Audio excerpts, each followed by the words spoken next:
All right, Sarah. Oh my gosh. I've been so looking forward to this talk. And in full transparency, I was getting a bit teary in thinking about the topic that we were going to talk about today, because it's such a sensitive, tender topic, loss and keeping hope alive. And I'm just so grateful. So welcome for today's episode. Well, thank you so much. And thank you so much for inviting me to be on. I really enjoyed talking with you on my podcast in that episode. So I'm really excited to be talking with you again. Thank you. I know I can't wait to share all the great things you're creating and just what an inspiration you are to so many, and taking the pain that you've experienced from your losses in your life and channeling it to good, to serve so many other people. Loss and infertility, these are really hard topics to talk about. And you are, like you say in your podcast, you're breaking the stigmas and you want to open up to these difficult conversations. So I truly appreciate you and just really respect and honor the work that you're doing. Thank you so much. I really appreciate that. Oh, so I would love to just have you kind of share a bit about you and kind of your background. I know you're a mama, and it's so personal to what you've gone through. And I would love for you to just kind of share some of the challenges that you've experienced and what's led you to create what you're doing now. Okay, I'll try to keep it concise enough since my journey was a long one. But basically I was diagnosed with PCOS when I was 16.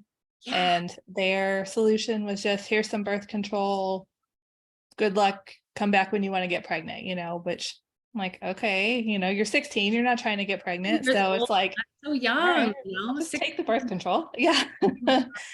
So I ended up meeting my husband and we got married and wanted to start a family. I came off the birth control and was not having cycles, which is a common, symptom of PCOS. So my OB said I could go see a fertility doctor, which I did. And we started, he confirmed the PCOS diagnosis. Okay.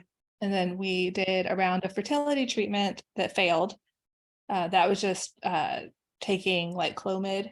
Yeah. But and then we tried an IUI with it, but that didn't work. Okay. But I had also started doing acupuncture at the time. Yeah. And I cannot say enough good things about acupuncture. I mean, it's one of those things you're like, really? Like, is it really going to make that much of a difference? But my lady was amazing, and it really helped regulate my cycles when I wasn't even having them before. That's so good and to so hear. Wow.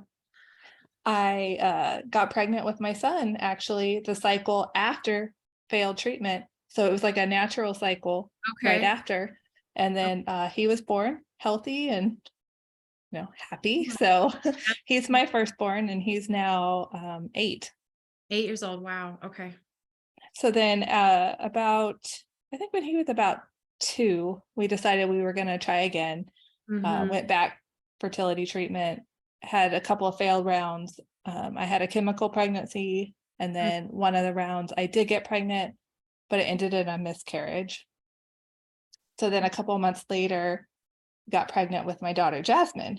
Yeah. And we were like super excited. We heard the heartbeat, we're like, okay, we're good. Everything's good.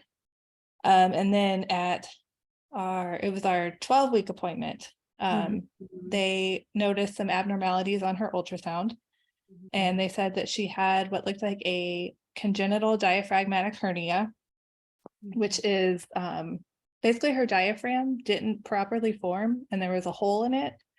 And so then her stomach and her liver and all those organs can push up into the chest cavity and crowd out the lungs. So we were just kind of like, what? Like, we've never heard of this. We've never. It's so rare. I've heard your story like on your podcast, and it's just like, what are the chances of this happening? Right? Just really rare. And they said it actually is as common as spina bifida or as cystic fibrosis.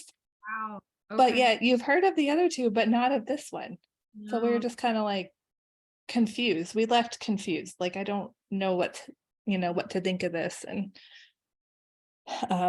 the doctor basically said she had a 50-50 chance of living. And I went home, I did research. I'm a researcher.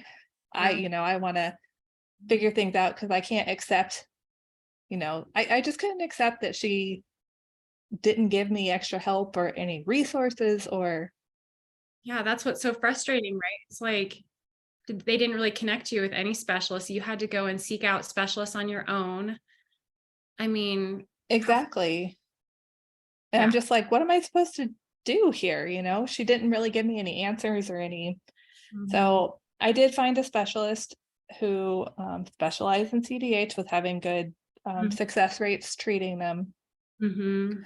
Long story short, we did go visit him, Mhm. found out there was more complications with her. I had an amnio done and she came back with mosaic trisomy 15, which is extremely rare. Mhm. So rare that the doctors couldn't even really tell me what it meant. Oh my God. Just another complication. And then ultimately, we lost her at 32 weeks when she was stillborn. It's just so heartbreaking. I mean, you were going through so much. You're trying to celebrate. I remember reading at your son's birthday party, and you're going through this and just feeling and wanting this little baby to hold on, for gosh, I mean, you just had a lot of unanswered questions. Like, Yes. Yeah. um, And it was hard to be present for him and then also freaking out, on the inside about, because I had just, before his party, it was like a few days before, we had gone to my MFM. And that's mhm. when we learned that she had developed hydrops, which is fluid around her organs, which is usually fatal. So, I was just trying to be like, hang on until I can get you help. And then also trying to celebrate his party. And, it's a lot. I mean, you've experienced, right? You said a chemical pregnancy, and then you'd had another pregnancy, right, with no heartbeat, right? Yes, that was a miscarriage. So two We never lots. saw the heartbeat on either of those. So 2 early losses and then the 32-week stillbirth, all in a row after having my son. Oh my gosh.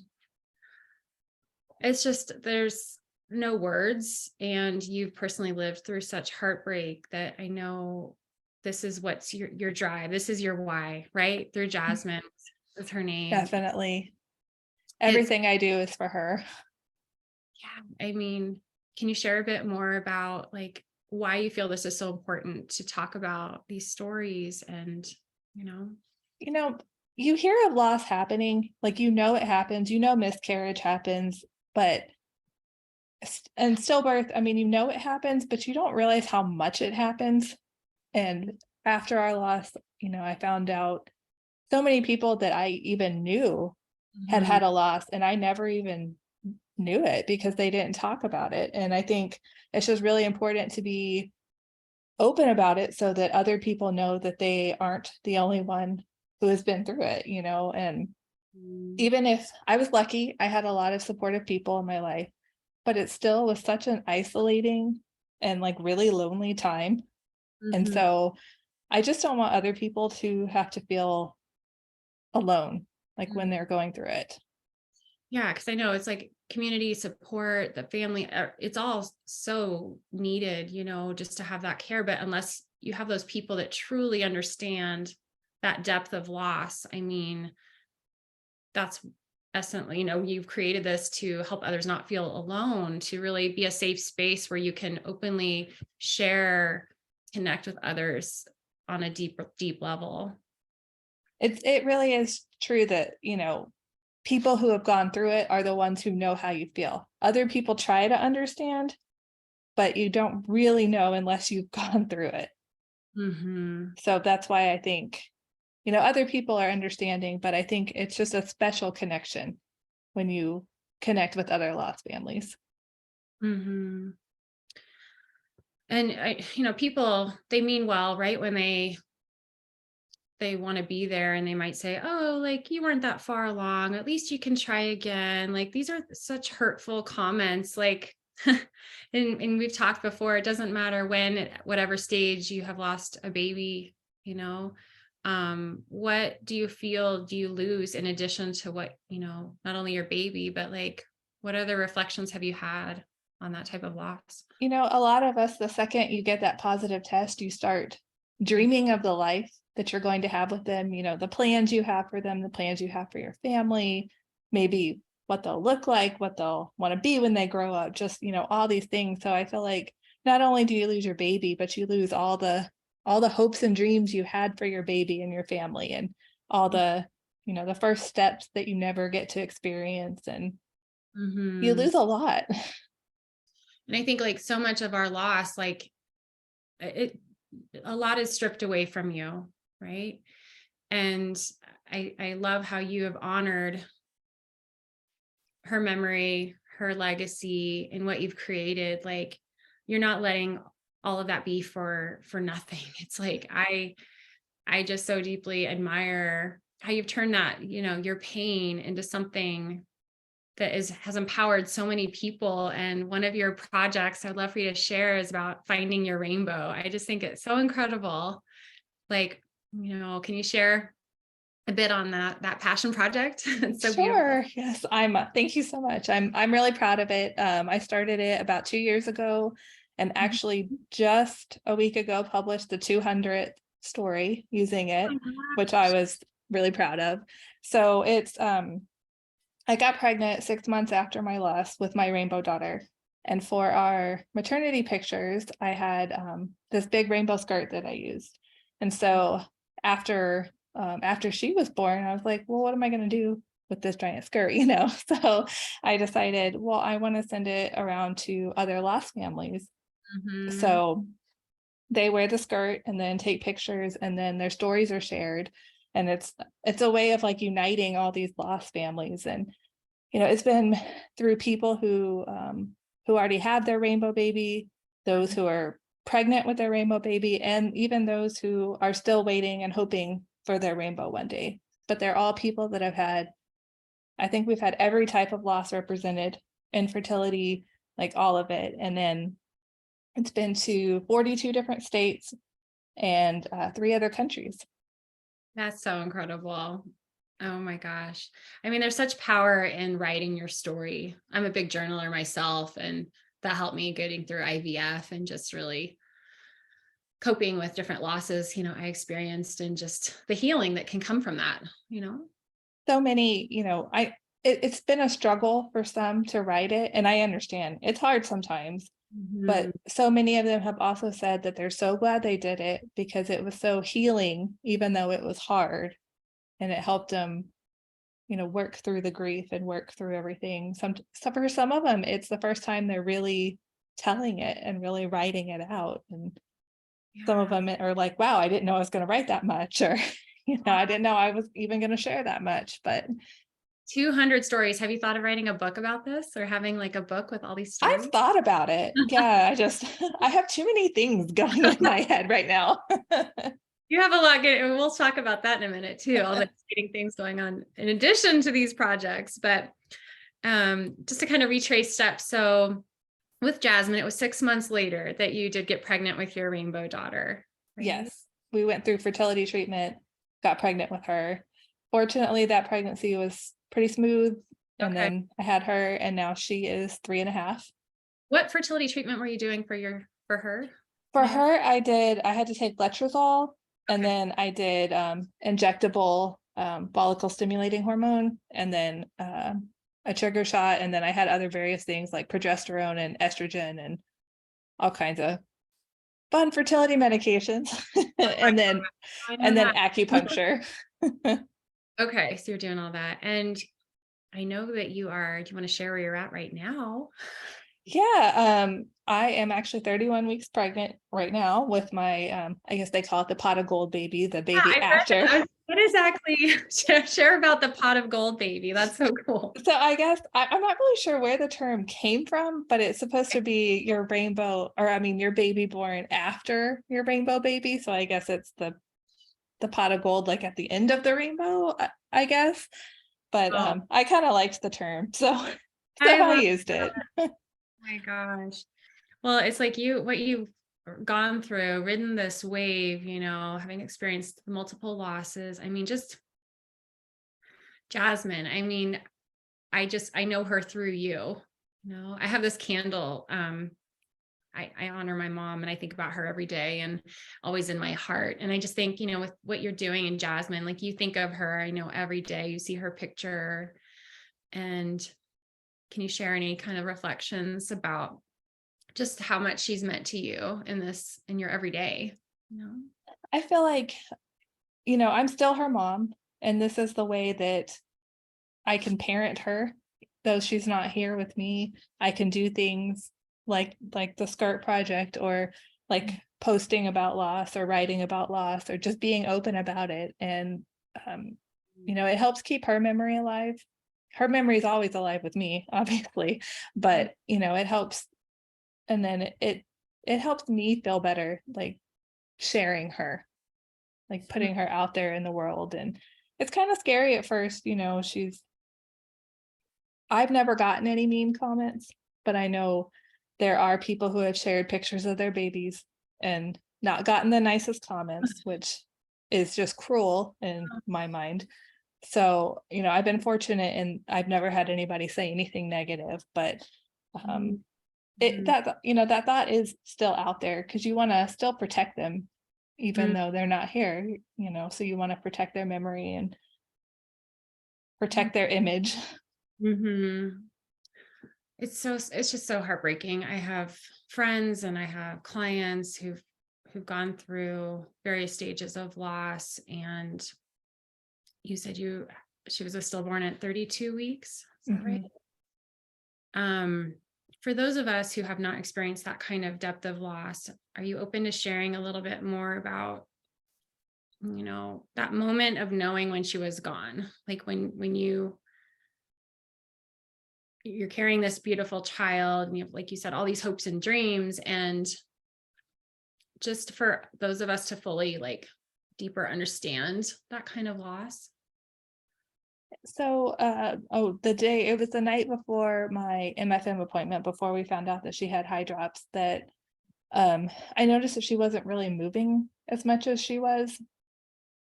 So at the appointment, I mean, she still had a heartbeat, but because of the high drops, she wasn't really able to move around. Okay. So I still carried her for a few days after that, before we lost her. But I remember after my son's birthday party, we went to the hospital for a movement check. And I was standing there in the waiting room, and I have a Fitbit I wear, and the Fit, my heart rate was just super high. And I'm like, I'm just standing here, I'm not. And it was weird, because in that moment, I'm like, she's gone. I just knew. My body was telling me, my body knew. So mothers knowing, huh? I think we know, and I knew before they, brought in the ultrasound machine, and even when they had the ultrasound going, before they told me, they were trying. And I'm like, look, I've seen enough ultrasounds. I know she's gone, and I think nothing can really prepare you for, having to go through that labor, because you go through the same labor that, of birthing a healthy child. And I was like, do I need to have a C-section? I don't, and they're like, well, no, we prefer you didn't, because that can make it harder for you to heal afterwards physically, and really, all that. So I just remember, though, at one point in the labor, I just told my husband, I'm like, I can't do this. I don't want to do this. I can't. But you don't have a choice. So it's hard. And you talk about this, and when you're going through this birth process, it's you don't hear the cries, and you're still bleeding, and your milk's still coming in. You have all these postpartum things that are happening, physically, and yet you have no baby. And just what brought me to tears, if I can just share this, hearing you say this, you're left feeling like a shell of a body that shows all the marks of the pregnancy you had, but you have to leave your baby behind. You're leaving the hospital alone, knowing you will never see them again. And just all those memories. I was I'm tearing up. Oh my gosh, it's and nobody, because loss isn't talked about, especially late term loss, I don't think you're prepared that, like, I wasn't prepared for my milk to come in. I was just like, what? Like, I don't want this, you know? And It's it's, just so amazing, like how you give so oh, much. you're making me cry. Oh my gosh. It's like, this is why I'm honored to be in this space with you to have these conversations, because it's just not talked about. It's just not talked about enough. And the things that helped you the most, because I know so many, and I follow different people's accounts and, honoring their babies who've passed, and what helped you, what things helped you get through this? Because so many, I think, are just grasping for, like, how can I move through this grief? You never get over it, you move through it. I think my husband being there was, I mean, the biggest support. And you hear that loss can tear apart so many couples, but I truly feel like it made us stronger. We were able to grieve through it together. And then I had the support of my family. I had the support of a lot of online groups that I had joined for loss. And Uh-huh. then the other thing that really helped me was writing about it. I had been really open and during the whole pregnancy about her diagnosis and about, what we were going through. Mhm. So I just started writing about how I was feeling. Like, if I'm angry, I was writing about being angry. And I actually joined with the Pregnancy After Loss group and started writing for them too. And I wrote about my rainbow pregnancy with them too. And I found it really helpful just connecting with other lost families and just writing and feeling like I was doing something to be helpful. Gosh, I mean, yeah, writing is powerful, connecting with others. Were these like Facebook groups, or were they on like different online groups, or? Yeah, I had joined some CDH groups while I was pregnant with her. Okay. And I actually ended up having to leave some of those because there are a lot of survivors of CDH, but then there's a lot of non-survivors. And a lot of the um, non-survivor people kind of felt like we weren't able to tell our stories because our stories were the negative stories, and people were coming there looking for hope. And then, Mhm. so they don't want to hear about the babies who died, basically. Right. Um, but I found like loss groups that I joined. And there's like a big stillbirth, it's a stillbirth and infant loss group on Facebook, and it has sadly so many members, Mhm. but it was a really good source of support. I'm so glad to hear that. And, for those navigating through different challenges, and those who maybe have high risk pregnancies or different complications, like, I know you're a big advocate on being with a doctor that really is there to listen to you, advocate, and you did switch doctors at one point, right? I did, yes. I did not like my first doctor, the one who gave us the diagnosis. I Um, felt like from the moment that she gave us the diagnosis, it was just hopeless. And at any time I was like, well, what if I saw this specialist here? What if I did this? She just like didn't like wasn't on board with it. It was just kind of like you're without saying it, like you're wasting your time. yeah, And I just didn't like that. And so I changed doctors, and he yeah. was he was more of a direct doctor, but it was kind of abrupt at times, I guess. But after dealing with her, I just needed someone to just tell it like it was, because Hmm. she kind of just went around it without actually saying anything. And I'm like, okay, but I don't know what I'm supposed to do. Like, you know, so I was happy to change because I just didn't want to deal with that anymore. I'm like, at least let me have hope. Okay. This is my child you're talking about. And that's the essence of it's your podcast, finding hope after loss.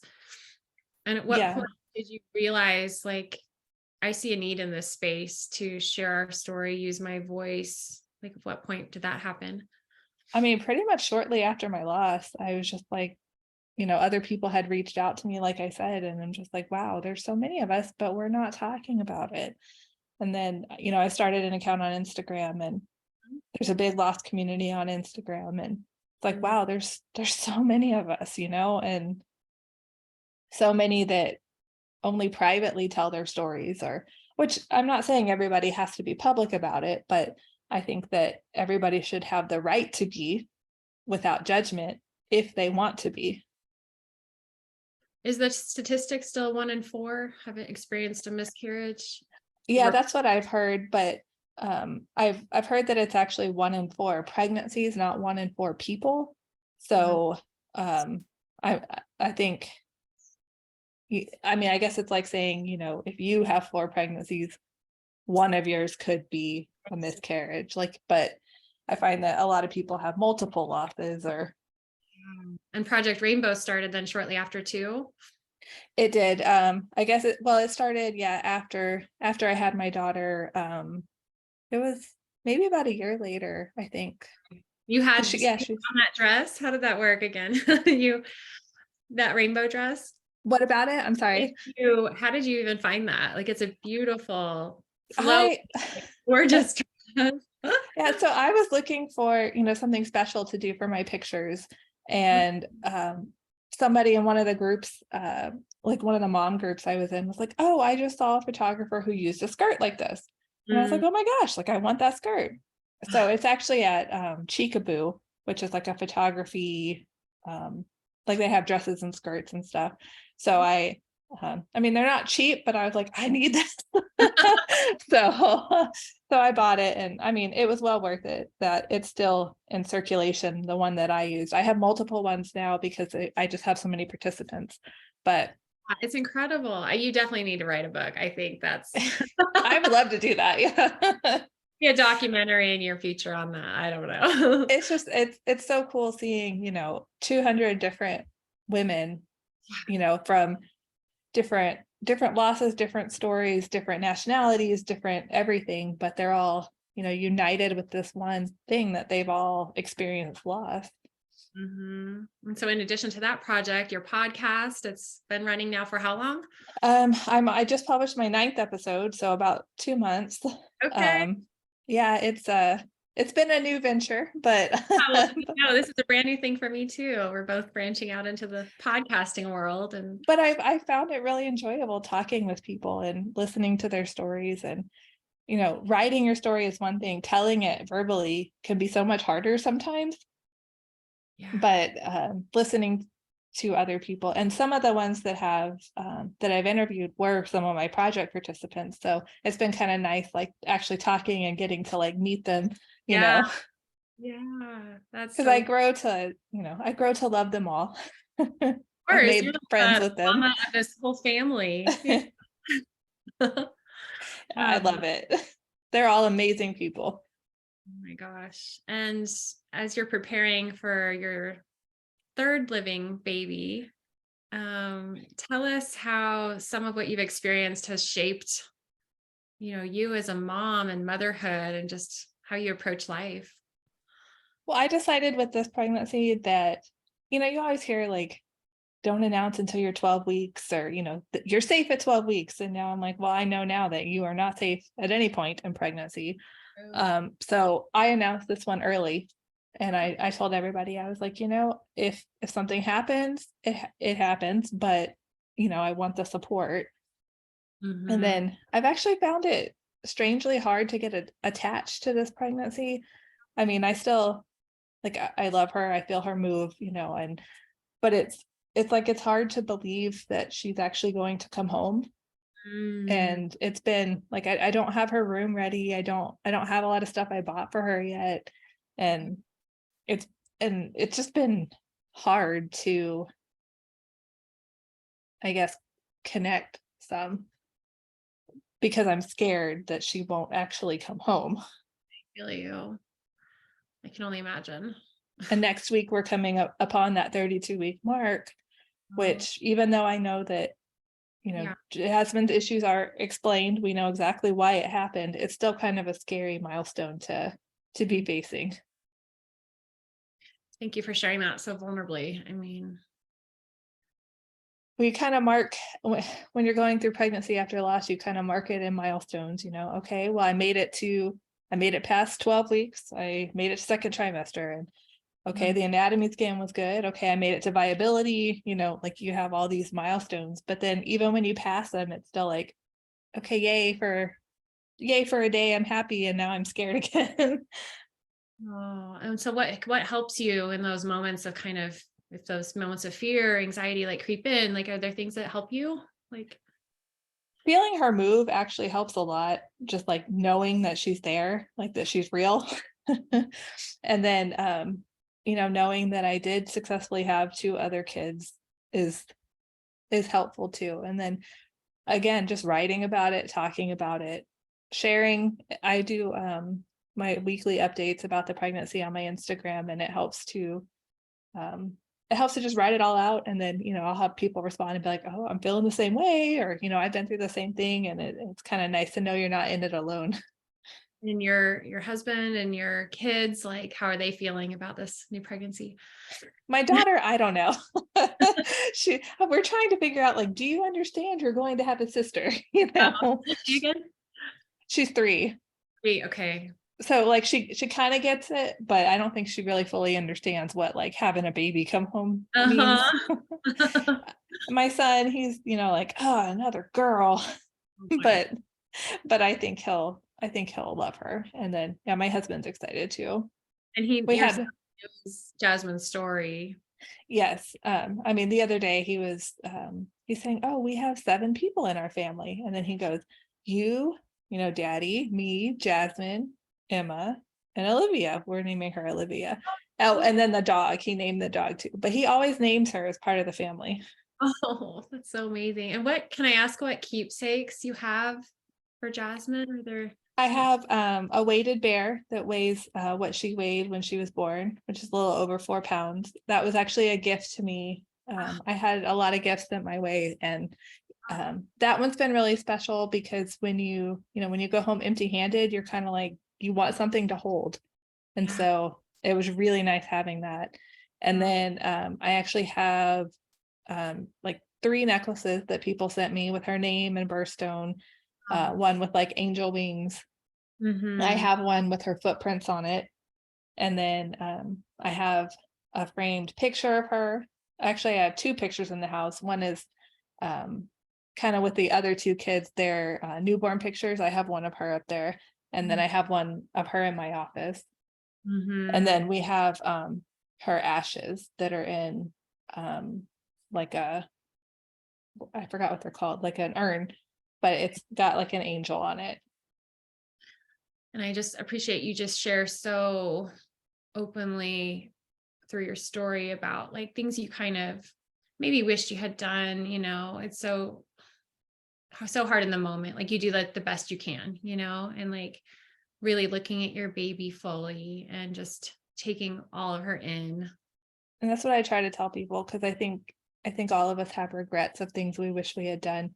Mhm. And I'm like, well, we've never been in this situation before. We've never lost a baby. We've never had to deliver a baby. We just do what we can. And that's, we can't beat ourselves up over it. And, Mhm. I obviously have the regrets too, but I just don't let myself beat myself up over it. Well, her spirit is felt. I know it's just a legacy that will live on forever. And Thank you. really honored to know you and be connected to you. And just, do you have any kind of like words for those who are, experiencing some difficult maybe losses, past or present? It's just like things that are really tender. That what comfort could you give someone right now? I think the biggest thing is don't make yourself go through it alone, because Mm, you don't have to. And I think so many of us think that, oh, I can handle it, on my own. I don't want to bother other people with it, or whatever your reason is. But I think going through it alone is the worst thing you could do.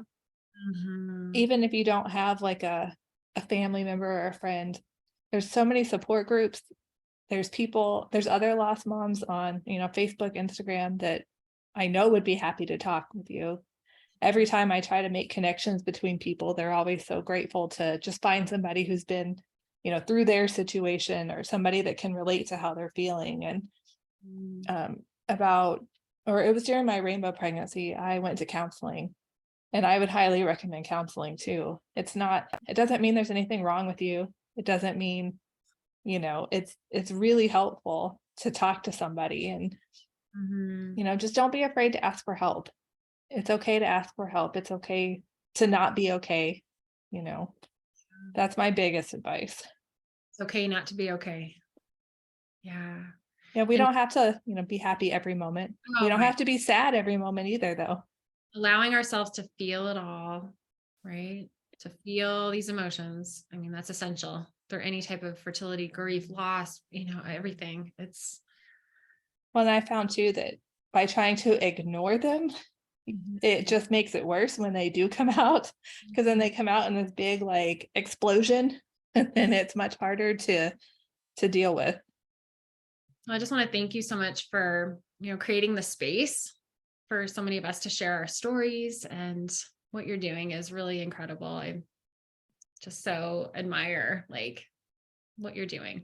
Well, thank you. I really appreciate it. Mm. It means a lot to me for you to let me come on and share about her.